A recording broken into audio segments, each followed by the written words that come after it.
ಆಡು ಮುಟ್ಟದ ಸೊಪ್ಪಿಲ್ಲ ನಿನ್ನ ಮೆಚ್ಚದವರ್ಯಾರಿಲ್ಲ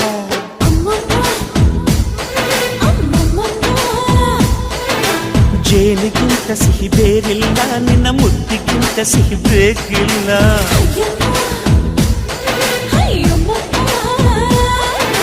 ಕಣ್ಣು ಕುಕ್ಕುವ ಬೆಚ್ಚಿ ಬೀಳುವ ಅಂದವಾದ ಹೆಣ್ಣು ರುಚಿ ರುಚಿಯ ಬಾಯಿ ಚಪ್ಪರಿಸ ಸಿಹಿಯಾದ ಹೆಣ್ಣು ಅಯ್ಯೋ ತಿಂದು ಬೇಗಿದರು ಆಸೆ ತೀರದ ಪಂಚಾಮೃತ ಇವಳು ಅಮ್ಮಮ್ಮಮ್ಮಮ್ಮ ಬಯ್ಯಾರಮ್ಮಮ್ಮಮ್ಮ ಅಮ್ಮಮ್ಮಮ್ಮಮ್ಮ ನೀ ಸಿಂಗಾರಮ್ಮಮ್ಮ